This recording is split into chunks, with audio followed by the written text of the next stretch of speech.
the careers portal that I used this morning. There are 4 internships advertised there, and not many people look at it, or you've got to look and do something. And it used to be that Irish folk tended to be extremely successful in interview because they didn't just turn up with the masters or the MBA. They turned up with, and by the way, I worked on a building site in London for Saudi Arabia, or I worked in a bar in New York.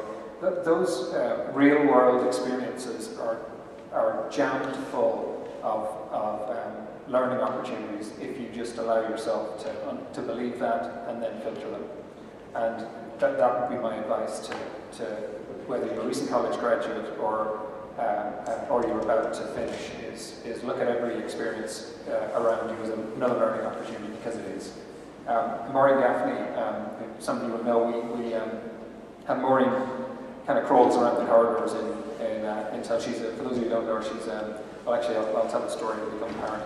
But she had spent most of her time in child psychology and family psychology related activities, and she was looking for something different. And we've been on this path of employee engagement. You can't differentiate yourself on equipment or on the building. You differentiate yourself on whether your employees are more engaged or not. Do they care enough to give it the extra bit of concern and care to get something done?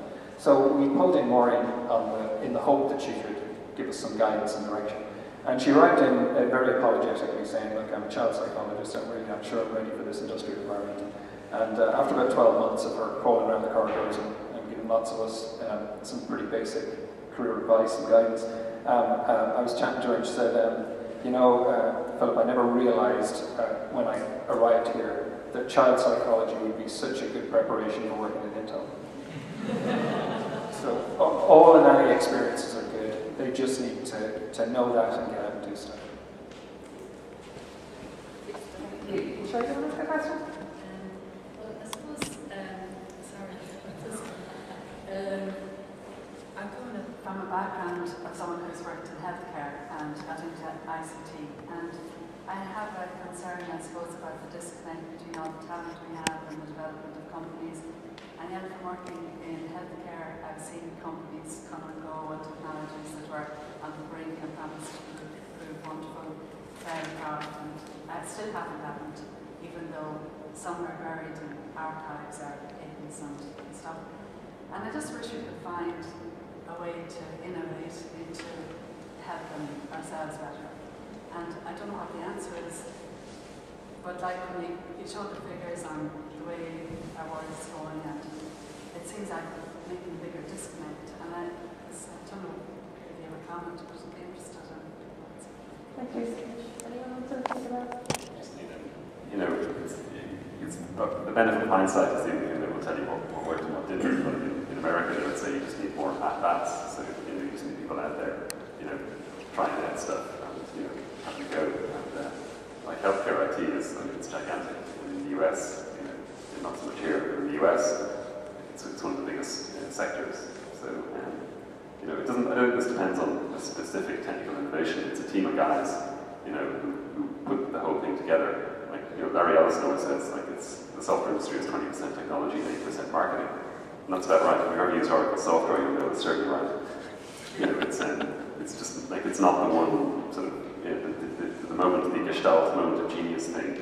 You know, maybe, but it's more about like a team of guys with a bit of determination, a lot of luck. So you know, technology, marketing, luck, and timing. You know, and anyone from a successful company who's honest with you, including Google or IM, will sit there and say luck and timing. You know, vast majority of the success. So, you know, so you just need to get there, get at that, you know, and have an environment where people are willing to get out there and have a go. You know, some of them will work. Yeah, I think it's a great observation. It's why we've only touched the surface on this ICT stuff. You know, but there will be as much information generated this year as in the entire history before now. We're just starting on this journey, and the fact that as somebody who makes widgets for this business, I think it's fantastic. We've done very little, and you need an awful lot more of this stuff in order to happen. We're limited by enough smart people believing that it's that we've only touched the surface, and finding those and pushing forward those solutions. the States, but it will and should be everywhere because it's the single biggest chunk of GDP is consumed in the healthcare business. But we're getting there pretty damn fast. EHI is extremely interested in, they don't quite have the same base as Quinn, for example. They've got an older client base. They describe themselves in Germany already in terms of their age profile. It's very hard for them to compete if they play the same business model as a Quinn. They have to get ahead of it, that curve, and the ahead of it means productivity, and productivity will come from smart people and using smart technology and delivering smart solutions. Okay, we're going to wrap this question session up and give everybody a chance to chat to each other.